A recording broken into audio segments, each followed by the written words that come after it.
Buenos días con todos, ¿cómo les va? ¿Si me escuchan?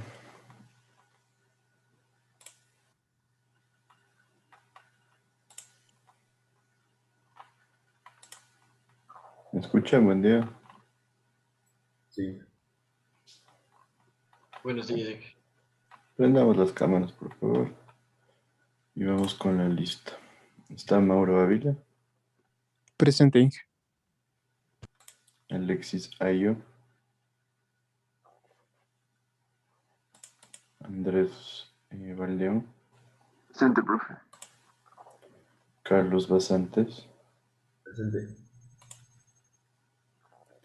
Daniel Borja, Presente, Inge.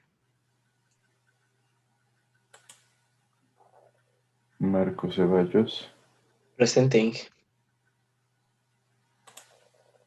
Jonathan Chilig, Lenin del Salto, Presente.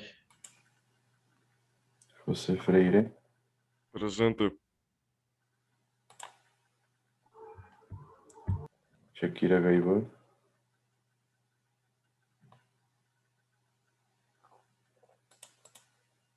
Pamela Hidalgo, Presente. Ariel Latorre, Presente. Jofre Montenegro, Presente, Inge. Ana Paredes,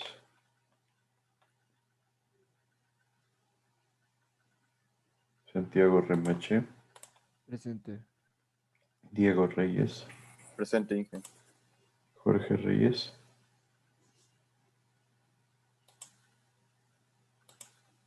Nicolás Sánchez, Presente.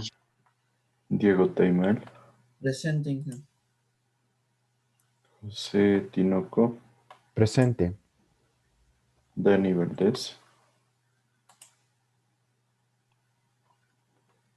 Eric Llanes. Presente. ¿Alguien llegó tarde?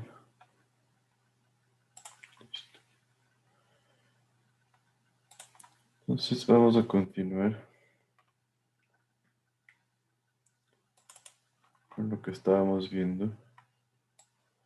Nos quedamos casi acabando lo que era el diseño del trampolín disipador. Si recuerdan, estábamos viendo el proceso de diseño con todos sus pasos, ¿no es cierto? Determinar delta Z, el caudal, el ancho de la rápida, el tirante contraído, el ángulo de salto o de salida, el radio del trampolín. Calculamos la velocidad, el número de Froude, comparamos el número de Froude al cuadrado, no se olviden que esto es al cuadrado. Sacamos el número de Froude máximo, el cual se compara con el número de Froude al cuadrado. ¿Sí? Esto para evitar la generación de cavitación entre los deflectores. Por eso tomamos en cuenta las condiciones de cavitación. ¿Se acuerdan? Presión atmosférica y presión de vapor. Y hasta ahí llegamos. Entonces el siguiente paso es dimensionar los deflectores. Para los deflectores hay que ver que nos dice que la longitud mínima del trampolín sea de 4 veces la altura del agua H1, o sea, la altura contraída, y la altura del deflector va a estar como Y1 entre 30 y 40% de la altura del agua contraída H1. Esto significa que va a ocupar más o menos entre 1/3 y 1/2 de la altura total del agua. De esta forma se genera el efecto de ampliación del chorro. Y de ahí tenemos la longitud del deflector, que va a ser 2 veces la altura. El ancho del deflector va a ser igual a la longitud. El número de deflectores se va a calcular como 0.5 veces por el ancho sobre Z1, que es nuestro ancho de cada deflector. Y después se recomienda que, en función de este número que saquemos, nosotros redondeemos al número impar más cercano. ¿Sí? Como es un dimensionamiento de ubicación, puede ser impar menor o impar superior, y sí depende de ustedes, tratando de que la distribución sea lo más equitativa posible. ¿Sí? Entonces, si es un número impar, siempre vamos a tener un deflector en el eje del trampolín. Esta es una recomendación dada por Alegre Di Pardo en su libro. Después generamos la ubicación a una distancia A de los laterales. Me parece que acá en el siguiente lo tengo. Acá está. La distancia A va de las paredes laterales. La distancia D es la distancia que mantenemos entre los deflectores. La distancia C es la distancia que tenemos entre el primero y segundo deflector. Como vemos, aquí tenemos las dimensiones. A es 0.25 del ancho del deflector. C va a ser igual al ancho del deflector. Y D va a ser la relación, como vemos, ya en función del ancho total, menos 2.5 veces, más el número de deflectores por el ancho de los deflectores sobre n-3. De esta forma generamos una distribución real de cómo van a ir ubicados los deflectores en nuestro trampolín disipador. Se dice que las paredes laterales tengan una altura por lo menos de h, que va a ser igual a la altura del agua contraída, más un bordo libre, y ese bordo libre se recomienda como el 60% de la altura. Entonces, en esencia, nos da la longitud, el ancho de los deflectores, la altura de los deflectores, el espaciamiento respecto a la pared, el espaciamiento del primer deflector, el espaciamiento del resto de deflectores, que es D, y la altura que debería tener la pared. Entonces, en esencia, como vemos, es simplemente un proceso de distribuir los deflectores en función de una altura, ancho y longitud recomendados. Sí está clara esta forma de distribución. ¿Qué me dice?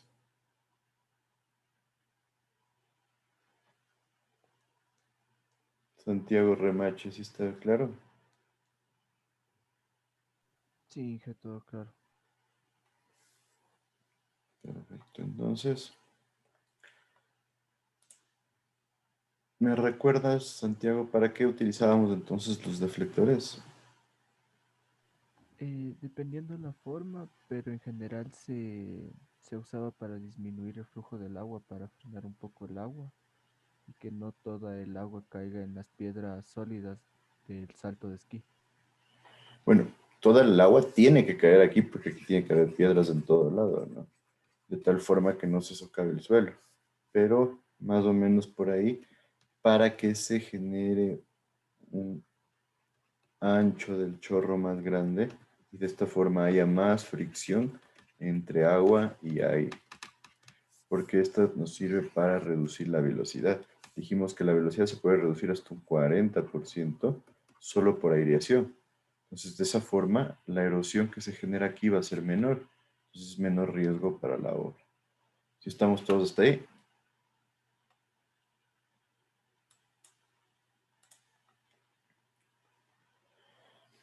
Listo, entonces después nosotros debemos determinar cuál es la trayectoria del chorro. Aquí tenemos la ecuación, es una ecuación de tiro parabólico.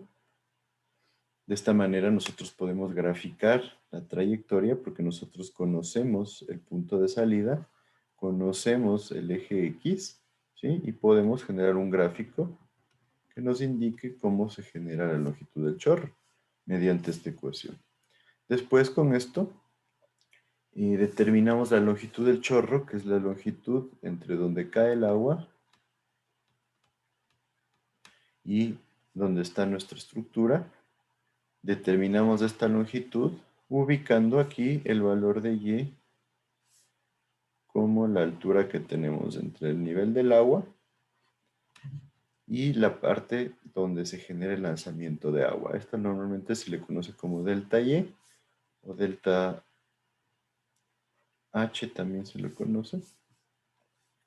Entonces utilizamos este valor aquí de delta Y o delta H y podemos determinar cuál es el valor de X y este sería nuestra longitud del chorro.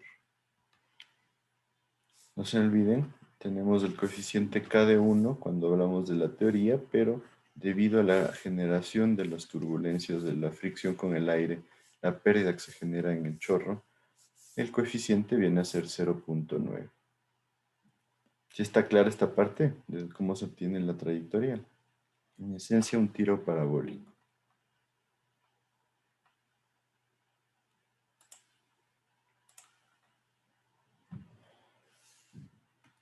Después debemos determinar el ángulo de inclinación del chorro respecto a la superficie del agua o la lámina de agua. Entonces, en esencia, esta es la trayectoria del chorro, esta es la longitud del chorro, este es el ángulo de lanzamiento y el agua va a caer con un ángulo beta. Este ángulo beta nos dice que lo podemos calcular en función de la tangente cuadrada, primero el arco tangente total, de la raíz de la tangente cuadrada de este ángulo phi, que es nuestro ángulo alfa de lanzamiento, más 2 veces la gravedad, por el valor de P, que sería nuestro delta Y o delta H, ¿cierto? La distancia entre el nivel del agua y la plataforma de lanzamiento, más H1, que es la altura contraída del agua, sobre la velocidad en 1 al cuadrado por el coseno cuadrado del ángulo alfa. Entonces, de esta forma nosotros podemos determinar este ángulo, y este ángulo se recomienda que esté normalmente entre 30 y 40 grados. Algunos hablan de 30 y 35. Entonces la idea es que este ángulo no sea demasiado, ni demasiado recto, porque eso significaría que estamos cayendo muy cerca de la estructura, ni demasiado plano, porque significa que está cayendo de una forma muy plana. Entonces probablemente esta altura P no es la suficiente. ¿Sí está clara esta parte?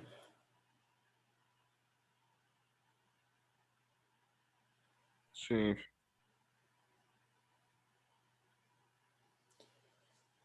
Bueno, entonces no se olviden, estas son comprobaciones que se requieren para ver cómo está funcionando. Después hay que calcular la profundidad del cono. Esto yo los he dejado de manera muy por encima porque me parece que es más materia de suelos. Entonces no le vamos a dar demasiada profundidad nosotros, simplemente les dejo las ecuaciones aquí. Si ustedes ven, en esencia aquí estamos viendo cuál es el efecto del agua, el efecto erosivo sobre el suelo. Entonces en esencia vemos que hay varias ecuaciones en donde T sub O es la profundidad del cono de socavación. Y por ejemplo, nos dice que va a depender de un coeficiente K sub O, donde este coeficiente K sub O depende de varios coeficientes, K sub D, K sub beta, K sub A, K sub E y K sub DF. Entonces, por ejemplo, K sub D es el coeficiente del material del lecho aguas abajo. Entonces ahí necesitamos características del material. Esto se calcula con esta ecuación de aquí, que depende del D sub 0 y del D sub 90, ¿sí?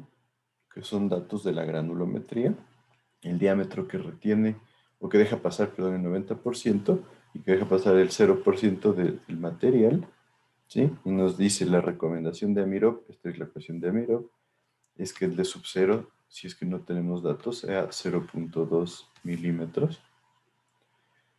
Después tenemos K sub beta, que tiene en cuenta el ángulo de inclinación del chorro cuando llega aguas abajo. Este depende del ángulo beta que demostramos ahorita cómo se calcula, ¿sí? Cuando es menor a 30 grados. Y acá con esta ecuación, en función de ZO, cuando beta es mayor a 30 grados.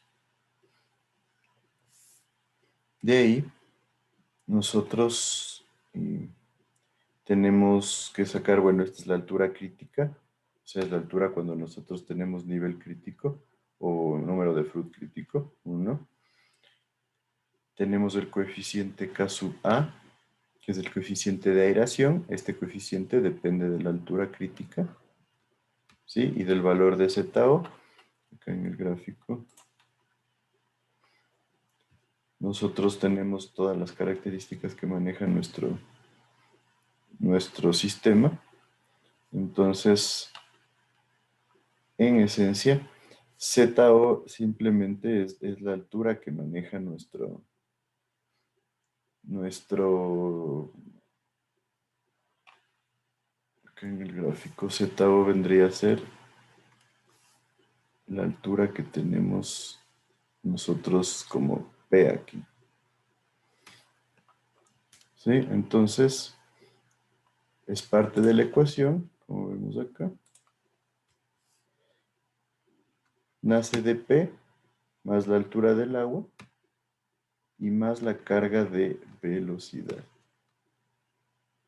Entonces es una altura que nosotros calculamos en función de P como dato principal porque es la carga mayor.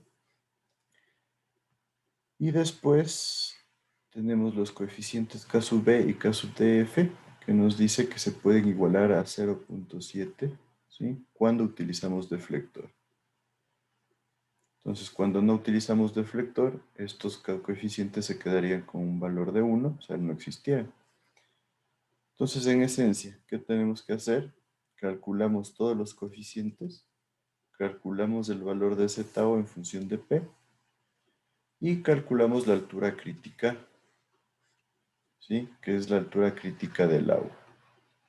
No se olviden, altura crítica se genera cuando nosotros tenemos número de Fruda 1, o sea, estamos en flujo crítico. Entonces, de esta forma nosotros podemos conocer cuál es la profundidad del cono de disipación. ¿Para qué creen que nos interesa hacer este cálculo? ¿Qué me dice?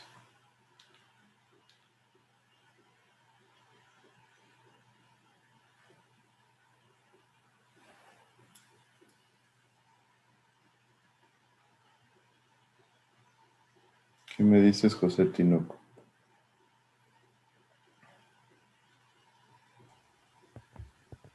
Puede ser tal vez porque en base a esa altura nosotros vamos a ir rellenando de material rocoso Sí, en esencia nosotros para...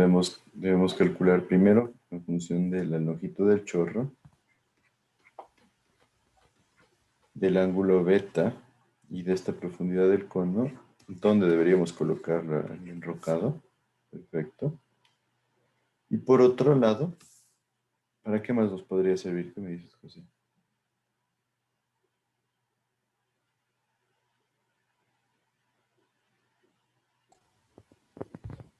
tal vez eh, para conocer hasta qué altura se va a producir como que la socavación y no ¿Hasta qué permitir altura se va a una producir la sucesión. socavación? Perfecto, claro, ese es el concepto de T. ¿Y para qué nos servía esto? ¿Recuerdas?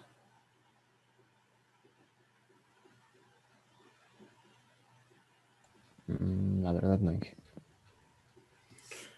Para también definir qué tan profunda Ah, debe ser la cimentación de nuestra cimentación. estructura. ¿Sí? Sí. Entonces de ahí viene la utilidad de esto. Entonces yo les he puesto esta ecuación de Amirov, que ven aquí los pasos creo que están bastante claros. Todo ya tenemos definido. Simplemente habría que definir cuál es el diámetro del 90% y ya lo podemos sacar. Pero hay varias otras ecuaciones. Yo les diría, nos quedaríamos con la de Amirov como la opción principal. Después, por ejemplo, tenemos esta de Studin-Michkov, que tiene varios coeficientes que son similares, pero algunos tienen cálculos diferentes. No les pongo todo el detalle porque es larguísimo, son más o menos es el doble de esta cantidad de cálculos. Y hay varias ecuaciones adicionales que preferí no ponerles para no complicarles y dejarles solo la de Amirov como ecuación principal, que sea la base para determinar la profundidad del pozo. Después hay otras ecuaciones que se generan en función de cuadros ya con características propias del suelo, como esta de Visgo, ¿no es cierto? Donde nos habla de un ángulo que nosotros manejamos. Así que prefiero no entrar en el resto de ecuaciones, porque como les digo, para mi gusto esto es más materia de suelos. Entonces nos vamos a quedar nosotros con la ecuación de Amirov como la opción principal. Entonces, este ejercicio...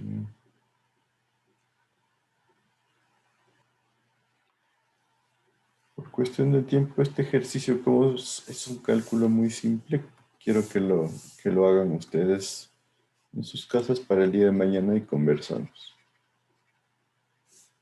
Entonces, en esencia quiere proyectarse un aliviadero que evacúa 600 metros cúbicos por segundo con un trampolín prismático horizontal con dientes deflectores para la disipación de energía. El ancho de la rápida que manejamos es de 30 metros y el tirante al final de la misma es de 1.2 metros. Y se conoce la altura de caída del chorro P, que es nuestro delta H que le llamamos, o delta Y también le dijimos, que es de 3 metros. Y nos dice el tirante del agua en el canal de salida es de 2 metros. Y el lecho de aguas de abajo está constituido por grava con D90 de 5 centímetros. En función de lo que hemos visto, ustedes hagan ese ejercicio. O mejor, a ver, como no es tan tarde, mejor hagámoslo ahorita en parejas. Entonces hagan este ejercicio en parejas y me van ayudando luego a ver cómo es. Tomémonos la media hora que nos queda ahorita antes de las 8 para hacer ese ejercicio a manera de un taller. Y el ejercicio lo suben al área de consultas. ¿Está claro?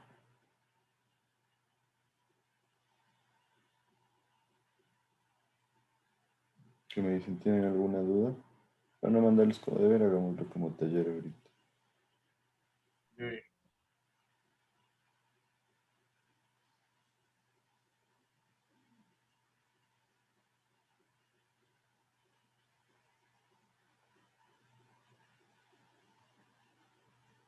Porfa, detallando todo y dejando todo claro.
Sí, disculpe, ¿le puedo dejar ingresar a Mauro Ávila? Se le fue el internet.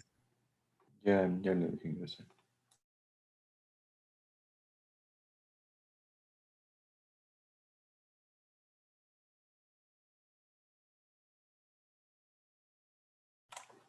En este ejercicio inclusive debería calcular la profundidad del cono de socavación, ¿no?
Listo, entonces unos 5 acaban y de ahí tomemos unos 5 más para ir revisar el ejercicio.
¿Dónde lo subimos en consulta?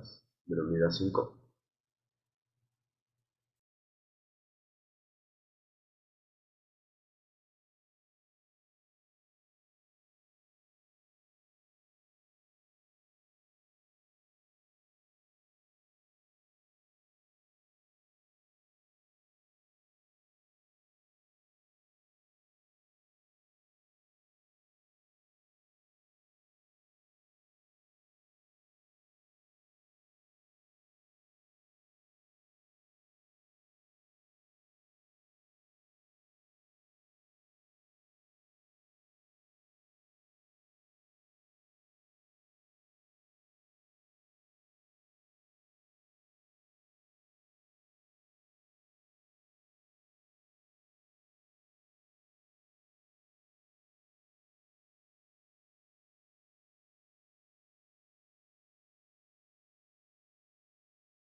Listo, entonces, ¿cómo les fue? Vemos las cámaras, por favor.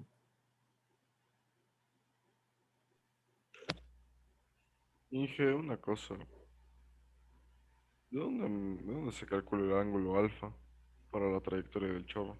El ángulo alfa lo tienen que definir ustedes. Dijimos entre 30. Normalmente alfa va entre 15 y 45 grados. Normalmente 30 grados es la mejor opción. 15 tal vez sea muy poco. Normalmente entre 30 y 45 yo les diría que es lo más común. Ah, ya. Ya, Inge. Listo, entonces, ¿qué me dice? Prendamos las cámaras, como les dije.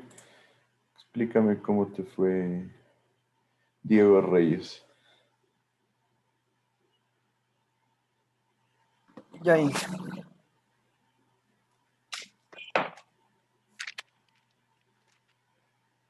Lo primero que nosotros empezamos haciendo fue sacando la velocidad. ¿Ya? Para eso utilizamos el dato que nos daba de los 30 metros, que era el ancho, Ujú. y el H1, que es de 1.2. Perfecto. Utilizamos la fórmula que nos dio previamente y le reemplazamos dato y nos salió 16.7. ¿Ya? Luego utilizamos el criterio para saber el número de Froude. Ujú. Entonces, de esa igual utilizamos el 16.7, que era la velocidad que sacamos previamente. Exacto. Eso entre el 9.81 y eso por el ancho. ¿Y cuánto te dio? Eso nos dio 23.57. 23.57. Sí, sí. ¿Y el número de Freud al cuadrado o solo el número de Freud? Ya el número de Froude. Ya. Luego ya sacamos la altura, que eso es con la fórmula que nos dijo igual previamente. O sea, ya le dimensionamos a los deflectores, que eso sacamos multiplicando 4 veces el ancho para la longitud del Perfecto. trampolín. Ujú. Luego sacamos la altura del deflector, que es 0.4 por el H1, que igual era 1.2, Ajá. Por 1.2, esto y nos eso nos da. salió 0.48. Perfecto. Ya la longitud del deflector, luego le sacamos multiplicando 2 veces de lo que nos salió en altura del deflector. Eso lo llamamos X1, me parece. Sí, Este era Z1. ¿Ya? eso me salió 0.96. Perfecto. ¿Y el ancho? El ancho era igual a X1 igual a lo que obtuvimos previamente. El ancho le llamamos X1. Sí, Este era Y sub 1 y Z sub 1. ¿Sí? Debe estar con. Este era Y sub 1, Z sub 1 y X1, ¿cuánto te daba? X1 nos dio 0.96. Ya. Perfecto. Aquí cabe la pena recalcar que este sería el número de Freud al cuadrado, ¿no? Correcto. Exacto. El número de Freud al cuadrado debía estar entre qué rangos? Entre 7 y 39. 7 y 39, entonces sí cumple. Sí. Ujú. Perfecto. Determinaron si es que hay posibilidad de cavitación. No, eso no lo saqué. No. O sea, como estaba comprendido entre esos dos rangos, pensamos que sí, o sea, Ujú. Pero hay que que hacer sí la era. comprobación con el número de Freud máximo que le llamamos. Sí, sí, me parece que si es que es mayor el número de Freud máximo, quiere decir que no existe riesgo de cavitación. Ujú. Aquí les tengo, por si es que alguien no nos sigue. Esta es la ecuación del número de Fruden máximo, ¿no es cierto? Entonces, número de Fruden 1, ojo, este es al cuadrado. No existe peligro de que se genere cavitación. Y esa parte de la derecha que dice H atmosférica menos HB, ¿eso es aparte? Claro, ¿O eso? es la recomendación que nos dice, ¿no? Si estamos a nivel del mar, ahí tendrían que haber asumido dónde estamos, se puede asumir como 10. ¿Por qué? Porque la altura atmosférica es 10,33 y la altura de presión de vapor es más o menos 0,25. Entonces, un valor Entonces de podemos 10 asumir el queda. valor de 10. Ya. Ajá. Ya. Entonces aquí tendríamos 1,2 más 10 son 11,2 por 4,32 son más o menos 48. 40. Para 1,2 te da 40 más o menos. Sí, ya lo cogí. Claro.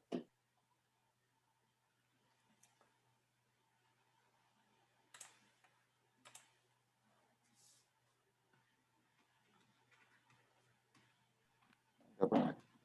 Sería 40,3.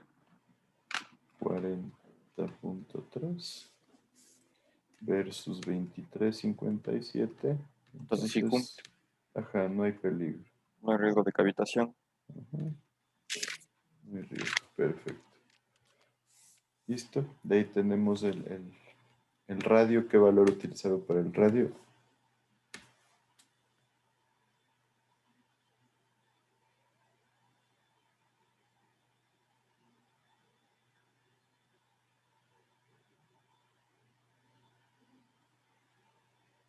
Eso nosotros solo lo hicimos hasta el número de deflectores, profe. Ahí ya estábamos acabando. De ahí la otra. ¿Cuál era? ¿Se acuerdan? El cálculo para el para el radio. Las opciones eran que el radio esté entre 2,5 a 3 veces de altura de H1 o de 4 a 6 veces. Yo les diría el número 4 podría ser una buena opción porque es un intermedio entre todas las opciones.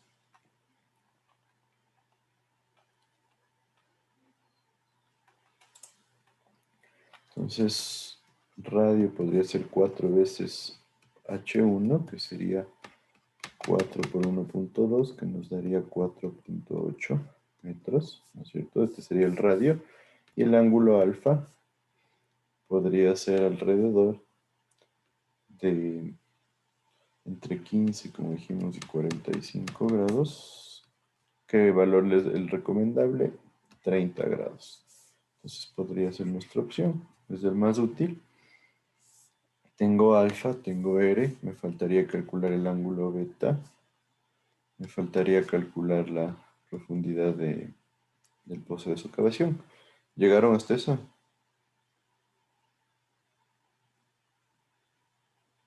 ¿Qué me dice? No.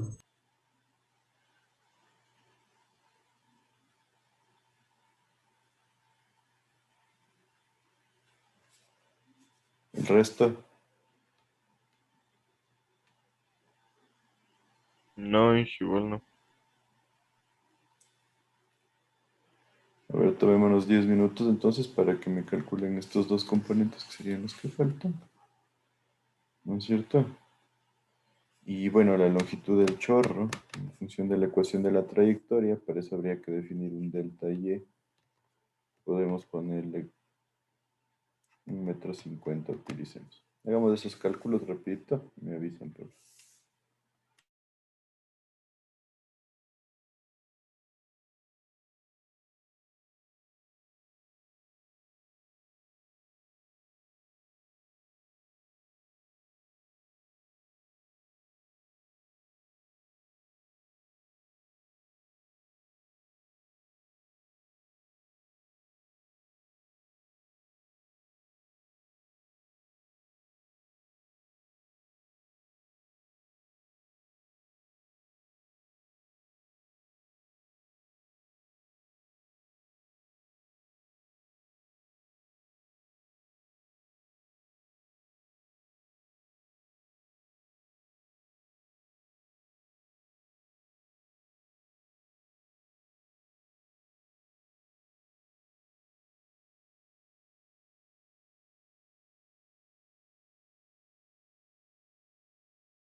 ¿Listos entonces?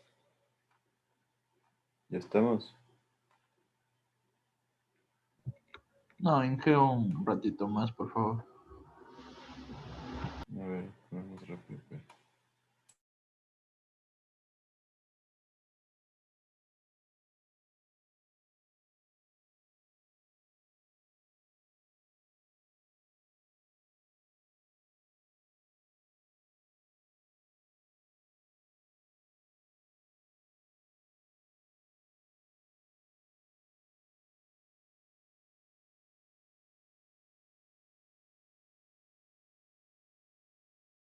Inge, una pregunta, por favor.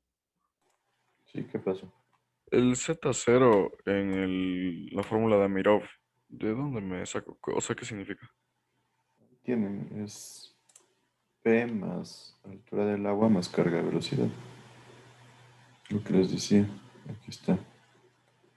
Altura P Ándale. más la carga del agua más la carga de velocidad. Bien, gracias.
Inge, para el cálculo de CAE, ¿cuál es el coeficiente de la estructura? ¿Para cuál me dices, perdón? Cálculo de CAE y KDF. Es que es con deflector. Nosotros entonces tendríamos, vamos a usar deflectores, sí, es lo que ya teníamos visto. Entonces sería 0,70. Ya, gracias.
¿Listos? ¿Ya acabaron?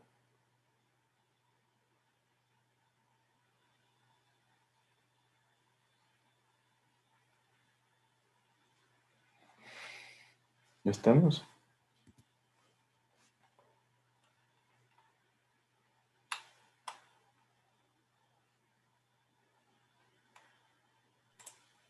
Dije, le subimos de una a consultas. Sí, de una vez. Ya, ya, un momentito entonces, por favor. Entonces, como vemos, realmente no es complicado este ejercicio, es más bien más que un diseño, diría, es la generación de ciertas comprobaciones y utilización de ciertas recomendaciones. Por eso les decía que el trampolín disipador no es tan utilizado, porque exactamente no sabemos, no tenemos tanta certeza de qué es lo que va a pasar, a menos que hagamos una modelación. Entonces hay que tenerlo eso bastante claro. ¿Hasta aquí alguna duda?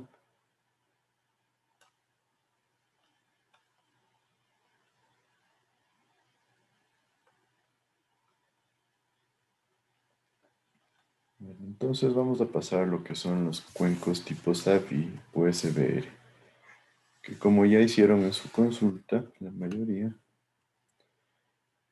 vimos que son adaptaciones que se generan al cuenco disipador.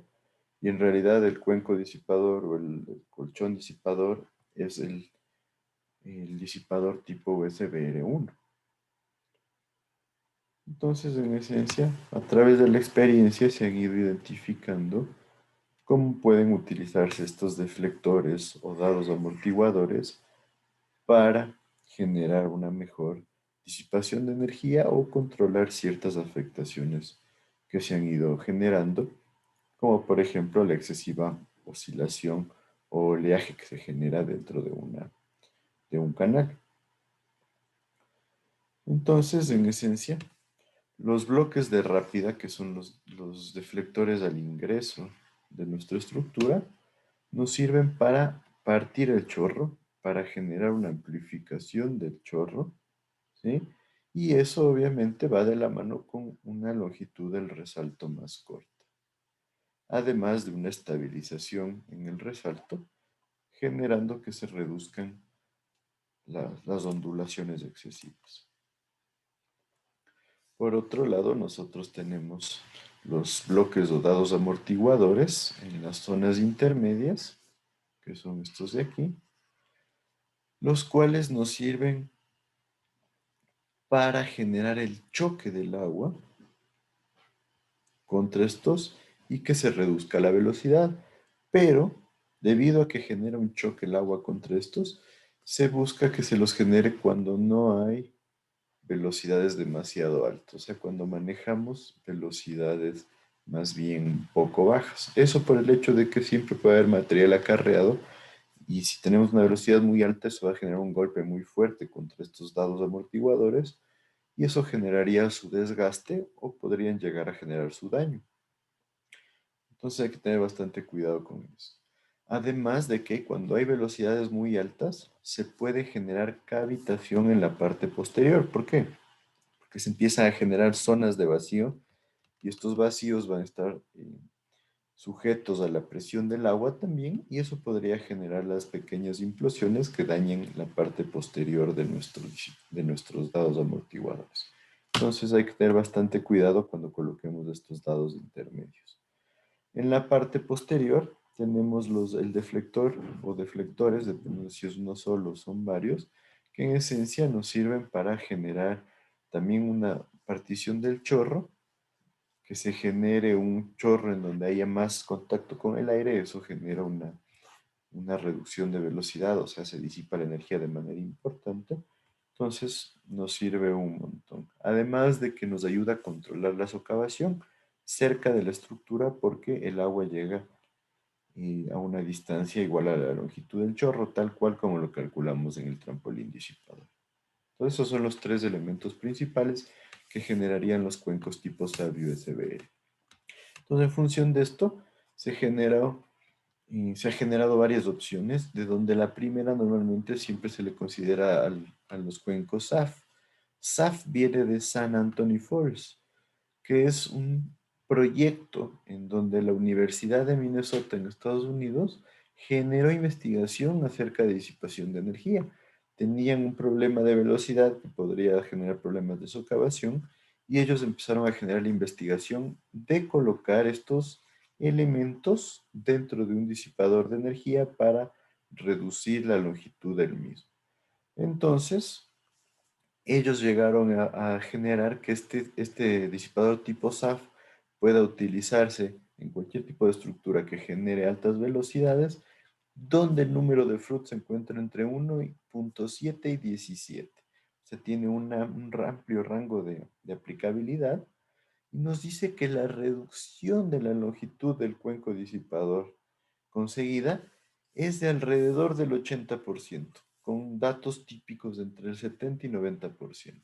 Entonces, en vez de tener un disipador de 20, 30 metros, podemos bajar a un disipador de 4, 5, 6 metros. Entonces, es una ventaja importante, especialmente en sitios donde nosotros no tenemos mucha disponibilidad de área para colocar nuestra estructura. Entonces, ¿cómo funciona? El San Antonio Falls tiene bloques de salida o deflectores de entrada al disipador. Tiene bloques intermedios, los cuales se trata que estén en el medio. Siempre se busca que los bloques intermedios para este tipo SAF estén en el medio de los dientes de entrada, de forma que el agua que no salta por esta especie de rampa que se forma, choque contra los bloques amortiguadores. Y tiene un deflector completo, continuo, en la parte final. También se recomienda generar esta apertura al final, de tal manera que se pueda evitar el efecto de vacío que se puede generar bajo el manto de agua. Entonces, podríamos decir que el objetivo principal del cuenco San Antonio Falls es reducir la longitud del resalto hidráulico que se genera. Entonces, tenemos esta ecuación para la longitud, 4.5 veces por la altura conjugada del agua sobre el número de Fruit en 1 a la 0.76. De ahí tenemos los bloques de entrada que tienen un ancho y un espaciamiento igual al 75% de la altura contraída. La distancia desde el eje extremo aguas de arriba del disipador hasta los bloques de piso es la longitud sobre 3. ¿Qué significa eso? Que nosotros tenemos, si este es nuestro bloque de entrada, aquí tendremos 1/3 de la longitud, ¿sí? Hasta llegar a los bloques del centro. Estos bloques del centro tienen que estar separados 3/8 de la altura contraída de las paredes, o sea, no están apegados a las paredes. Como les dije, esto es para permitir que los bloques de piso estén en la mitad de los dientes deflectores de entrada. Entonces, como vemos, simplemente hay que cumplir los requisitos que se nos impone. Nos dice que los bloques de piso, como les decía, tienen que estar en la sección intermedia de los bloques de entrada. Por eso hay una separación aquí, es los 3/8 de la altura contraída. Y que se trate de que ocupen entre el 40 y el 55% del ancho total.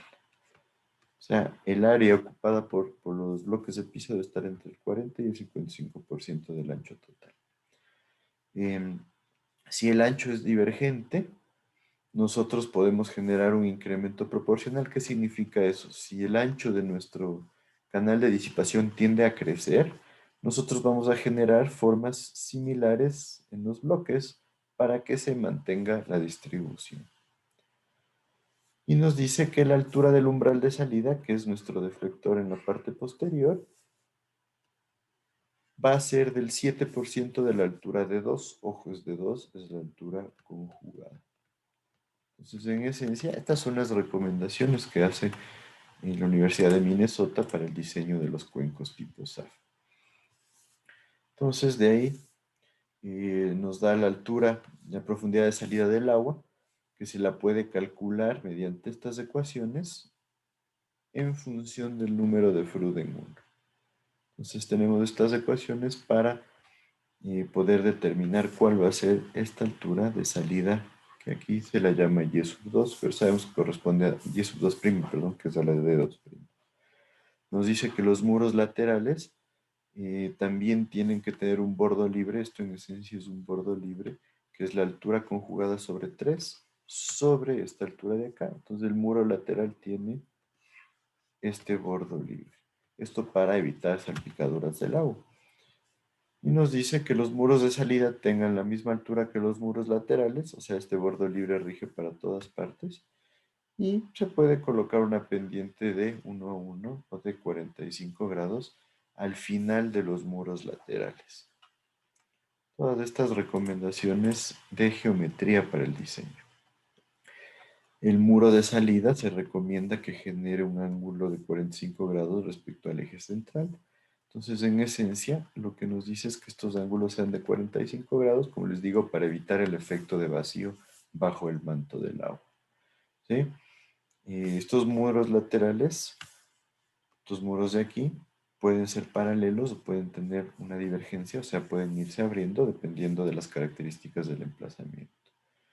Y no se considera el efecto de atrapamiento de aire, o sea, el vacío que se puede generar aquí, debido a que se están dando estos ángulos de 45 grados, de tal manera que se evite que tengamos un efecto de vacío bajo el manto de agua. Ese es el cuenco tipo SAF. El cuenco tipo SAF es el mismo diseño que el cuenco tipo USBR3. Entonces, un poco el USBR3 se basó en ese, pero el USBR3 tiene menores efectos. ¿Por qué? Porque podríamos decir que el USBR genera diseños más conservadores. ¿Qué lleva a eso? A que la reducción de la longitud del cuenco disipador sea del 60%. Entonces, si nosotros comparamos eso con el SAF, que nos daba alrededor del 80% de reducción de longitud, el SAF termina siendo la mejor opción cuando nosotros queremos reducir longitud, porque son más económicos, tienen menor seguridad, pero tienen una seguridad bastante buena. Entonces, el cuenco tipo USBR3 no es utilizado. Es mucho mejor opción el tipo SAF, ¿sí?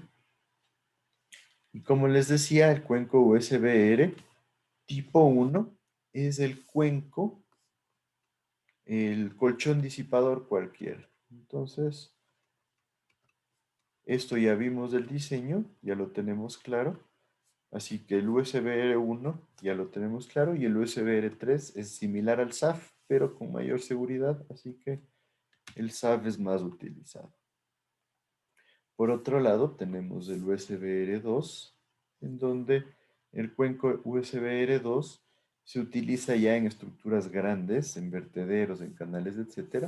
Cuando tenemos números de flujo mayores a 4 o 5, hasta que ya tenemos velocidades importantes, se produce una longitud del resalto reducida en alrededor del 33%. Entonces, vemos que el tipo SAF reduce mucho más la longitud del vertedero, o del resalto, perdón, y también nos genera la utilización de todos los elementos adicionales, pero normalmente se lo utiliza cuando tenemos velocidades más bien medianas o bajas. ¿Por qué? Porque tienen dados intermedios. Entonces, ¿qué sucede? Cuando nosotros tenemos estructuras mucho más grandes, en donde hay velocidades mucho más altas, estas velocidades altas pueden generar daños en los bloques intermedios. Entonces, como hay la posibilidad de daños en los bloques intermedios, nosotros debemos generar un diseño en donde se quiten esos bloques intermedios para evitar los problemas cuando tenemos velocidades ya bastante altas. Entonces, ahí viene el USBR tipo 2, en donde solo tenemos bloques a la entrada o bloques de rápida y bloques dentados o bloques de salida. Entonces, ¿qué sucede? En este caso, obviamente, como no utilizamos todos los elementos, la reducción de la longitud es mucho menor, alrededor del 33%. Entonces tenemos los bloques separados, estos nos generan amplitud en el chorro. Acá ya tenemos bloques de salida separados también, para que se pueda generar el choque de agua contra estos bloques y también se genere el salto de agua y la partición del chorro. Entonces, en esencia, lo que buscamos aquí es generar mayor turbulencia, de tal manera que se pierda mayor cantidad de energía. Entonces, en esencia, ¿qué hay que hacer? Hay que fijar la elevación del piso para ver cuál es la profundidad secuente, es la profundidad de altura conjugada. Después hay la altura mínima en la profundidad de salida, entonces se busca que la profundidad de salida sea la altura de 2, la altura conjugada, más un 5%. Entonces, en esencia, esta altura de 2 se la calcula en función del número de Fruden 1 bajo estos diagramas, donde ya podemos ver cuál es la profundidad de salida y tenemos la ecuación de la altura conjugada en esencia. Nosotros podríamos utilizar este sistema con números de Froude hasta 4, donde nosotros tendríamos que tener en cuenta o tener cuidado de cómo va a funcionar el sistema, pero si hay números de Froude menores a 4, nosotros deberíamos buscar un diseño en donde se supriman las ondas. ¿Qué significa que se supriman las ondas? Que se evite el excesivo oleaje. ¿Por qué puede ser un problema el oleaje? Porque puede generar salpicaduras y puede generar cierta erosión o socavación en la sección aguas arriba, especialmente en las aguas abajo, perdón, en la parte donde tenemos taludes de tierra. La longitud del resalto que se obtiene mediante este cuenco USBR tipo 2 se lo obtiene de un diagrama similar a la del resalto hidráulico normal, en donde en función del número de Froude entramos y determinamos la relación longitud sobre D sub 2, exactamente igual para el resalto normal, pero con coeficientes un poco más pequeños. No sé si se acuerdan, pero en el resalto normal estamos alrededor de 5 o 6. Aquí estamos alrededor de 3,5 a 4,5. Entonces ahí se nota claramente la reducción de la longitud del resalto hidráulico. Después determinamos los bloques de rápida con la altura un poco más grande que antes, con la altura igual a la altura contraída. El ancho y espaciamiento se mantienen a la misma distancia igual, de sub 1. Hay que buscar que no se fraccionen bloques, entonces nosotros generamos el mismo espaciamiento de tal manera que tengamos números siempre cerrados. Las paredes laterales se separan a los bloques una altura del 50% de la altura contraída, esto para la reducción de salpicaduras y para evitar presiones en las paredes laterales. Todo esto recomendado por cuidar la estructura de nuestro disipador. Nos dice que no se recomienda escalonar los bloques de entrada y de salida, o sea, más bien que los dos estén uno delante del otro. Esa es la recomendación. Y que nosotros generemos una intersección entre ya la rápida o el azul vertedero con el disipador de energía con una curva de un radio un poco grande, 4 veces la altura del agua de la altura contraída. Entonces, de esa forma nos evitamos que se genere un choque de agua que pueda generar algún tipo de variación en la forma en que fluye el agua, especialmente cuando tenemos pendientes altas. Entonces, se dice que este tipo USBR2, este disipador, normalmente sirve para alturas de hasta 65 metros de caída y caudales de hasta 46 metros cúbicos por cada metro de ancho. Entonces, estamos hablando de estructuras bastante grandes. Nos dice que si tenemos alturas y caídas mayores, hay que generar un estudio con modelación. Obviamente, si hablamos de una estructura con mayor tamaño que eso, imagínense que estos son 46 metros cúbicos por cada metro de ancho, ¿no? O sea, si tenemos 10 metros de ancho, estamos hablando de 460 metros cúbicos. Entonces, es un caudal bastante grande, bastante importante, que en esencia, para tener caudales mayores a estos, estaríamos hablando de una estructura gigante, y obviamente en esos casos la recomendación es hacer una modelación, porque si la inversión es bastante grande, vale la pena tener cuidado de no cometer ningún tipo de error. Para el umbral dentado nos dice que la altura sea el 20% de la altura conjugada y el espaciamiento que sea el 15%. Entonces es un diseño mucho más simple, ¿sí? Nos dice que se recomienda colocar un bloque adyacente a la pared lateral. Entonces la pendiente de salida se recomienda que sea de 2 a 1, que sería la K. Entonces es un diseño súper simple, súper básico, pero que da muy buenos resultados cuando tenemos velocidades muy altas. Y aquí les puse un ejemplo para que lo revisen. Como les digo, esto ya lo hicieron en la consulta, entonces ya creo que lo podemos tener bastante claro. El tipo 3, recuerden que es el cuenco similar al SAF, donde preferimos usar el SAF, por eso no lo mencionamos. Y el cuenco USBR4 es el que se utiliza en estructuras donde el número de Flood está entre 2.5 y 4.5. Hablamos de un número de Flood ya más bien bajo, que significa que no vamos a tener velocidades demasiado grandes, pero sí tenemos ondas excesivas. Con estos números estamos hablando de resaltos oscilantes. Entonces, en esencia, ¿qué buscamos con el USBR tipo 4? Controlar estas ondas excesivas, proteger aguas abajo. ¿Por qué? Porque estas ondas excesivas pueden generar problemas en zonas donde ya no tenemos el canal con un recubrimiento. Entonces, en esencia, ¿cuál es la diferencia con este tipo USB 4? Solo manejan bloques grandes y bastante separados en la parte inicial y un diente o un deflector dentado continuo al final. Entonces, en esencia, tenemos una estructura mucho más simple que, de acuerdo a la experiencia, es bastante buena para reducir oscilaciones. Entonces, no reduce la longitud del resalto en mayor proporción, pero reduce las ondas en la fuente. O sea, evita que estas ondulaciones se produzcan un problema y que generen afectaciones a aguas abajo. Utilizamos grandes bloques en la entrada. Nos dice que el ancho sean de por lo menos del 75% de la altura contraída, ¿sí? Que tengamos una profundidad de salida más alta. Se utiliza la misma longitud del resalto porque se asume que no se está generando una disminución en la longitud del resalto. Y con eso nosotros controlamos lo que es las ondas. Entonces, miren, la altura del bloque, más bien dicho, el largo y la altura son iguales y miden 2 veces la altura contraída. Es bastante más grande que los anteriores. El espaciamiento nos dice que sea 2.5 veces el ancho W, que es el ancho de la altura contraída de sub 1.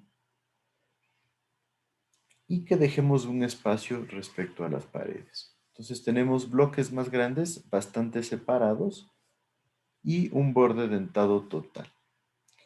Hasta aquí, ¿alguna duda, alguien?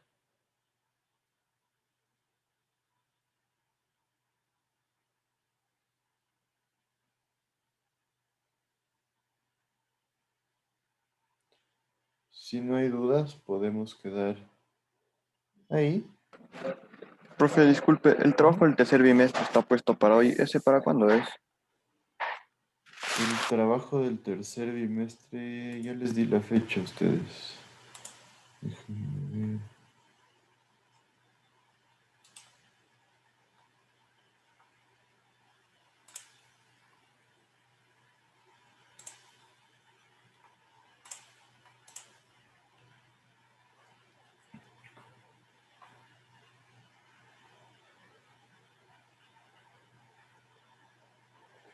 Les di para el viernes 14 de mayo. Ya, profe, muchas gracias. Listo, entonces, si no hay dudas, quedemos ahí. Nos veríamos el día de mañana para continuar con la materia. ¿Qué puedo quedarme con usted para hablar? A ver, pero rapidito. Entonces, ¿alguien me decía algo más? Sí, me podría poner en lista que entré un poco tarde de Chile, por favor. Ah, yo también, Inge, por favor. Valdés también, Inge, perdón. A ver, ¿quién me dijo? Ayo. Sí. Chile también. Valdés. Y Chile. Listo. Buen día. A ver, ¿quién me decía que quería conversar? Sí, mi duda era que del parcial anterior le había comentado que yo había subido mi trabajo extra que nos mandó un fin de semana y le había subido en el tema 4. Quería consultarle si me había aumentado el trabajo extra a la nota. Revisé lo que estuvo fuera de horario, no los tomé en cuenta porque, como les dije, a menos de que sea un muy buen trabajo, lo iba a tomar en cuenta. Entonces, no sé si era tu caso, pero los que estaban O pasados sea, la le mandé hora ese mismo máxima. día, a las 7 de la tarde, ¿no? Porque pensaba que era Entonces a sí partir de las estaba 6. fuera de horario, porque yo les califiqué todo lo que mandaron hasta las 6. Es que pensé que era a partir de las 7 que teníamos que subir. No, yo le indiqué eso clarito a Y sí Shakira. le hice un buen Entonces, trabajo, Inge. Sí, hasta yo ahí. dije, lo que les dije es que iba a revisar los que los considere que estén en bastante buen trabajo y los dos que me entregaron tarde no estaban, realmente no estaban así demasiado buenos. Había uno que ni tenía referencias. O sea, o sea, sí, supuestamente sí le hice un buen trabajo, porque de ahí saqué lo de los dados, o sea, de cada, de cada uno de estos objetos que se encuentran, de lo que estamos estudiando ahorita, de los UCBR. O sea, le saqué una buena consulta de cómo disipaban la energía y todo eso. O sea, Por eso ahorita vi que no me cambió la nota y estoy preocupado. de todo el curso realmente hubieron 3 o 4 trabajos que estaban buenos. Y como les dije a los que me mandaron ahorita, vi tu trabajo, claro, es bastante simple y está bastante básico, ¿no? Prácticamente es lo que dicen en un archivo. Entonces, por eso no te lo consideré, la verdad. Ahorita ya le vi. Y está entregado a las 7. Claro, pues que ya entendí que a partir de las 6 de la tarde podíamos entregar. No entendí que hasta las 6. Estaba No, medio confuso el yo mensaje que le nos indiqué mandó. clarito a la representante que... No, dejó un mensaje medio confuso, como que parecía que a partir de las 6 ya se podía subir, como que usted iba a subir alguna parte donde podíamos subir la consulta. O sea, lo que Pero yo le luego dije preguntando me es dijo que tenía que subir la consulta. hasta las 6 me pueden entregar para yo revisar porque era el día que estaba ya Claro, y ese rato recibiéndolos. que me dijo, no, tienes que subir a consulta, ese rato cogí y le subí. Pero de ahí tenía todo el día hecho ese trabajo, porque está esperando que suba un archivo para subir la consulta. Eso esperaba yo. Ay, sí, no sé qué decirte, Carlos, porque como te digo, y yo consideré todo lo que me dieron hasta las 6, que a las 6 cogí, vi los trabajos y les puse la nota a los que tenía. Entonces, en esencia era una forma de ayudarles porque realmente estaba yo bastante preocupado Sí, sí, por era un los drama. exámenes, por las notas. Entonces, te diría, ahorita sí ya no puedo hacer nada, y voy a ver si les mando otro trabajo este bimestre, que se organicen bien con eso. Sí, sí, sí me tenía preocupado eso. Y otra consulta, Inge, sobre ¿No? los foros. Los foros para este tercer parcial, ¿desde qué unidad sería? Los foros, yo quiero que los sigan llenando. El foro ahorita necesitamos llenarlo el de la unidad 4 y el de la unidad 5, que serían lo que estamos viendo ahorita y lo que acabamos de ver la anterior semana. Ya, Lo mismo, los foros son una forma de mejorar la nota de trabajos, ¿no? Como les dije, si alguien necesita puntos al final, los foros y los consultas, los talleres son la carta de presentación. Entonces ya les subimos información y espero que ahí sigan generando el ingreso de todas los posts a los foros. ya. Eso ¿Sí? nomás. Solo Listo, quería. entonces. Muchas gracias. Ya, Hasta luego. Carlos. Inge, yo tengo una preguntita, perdón. ¿Qué pasa? Para este trabajo de la consulta que tenemos que entregar el 14, nos guiamos de los libros que están en el link del EPA-PUSE, ¿verdad? Sí, o cualquier libro, pero por lo menos tiene que haber un libro de Leo. O sea, Ya. de los que yo les puse ahí en el Leo. Ay, ay, ay, Inge, eso nomás era. Sí, Muchas eso es, gracias. ajá, para que busquen las bibliotecas virtuales de la universidad. Ay, entonces nosotros también podemos elegir de pronto cualquier otro Sí, libro, pero sí, no les limito en eso. ya. Ya, Inge, muchas Listo, un gracias. buen día. Hasta luego, gracias.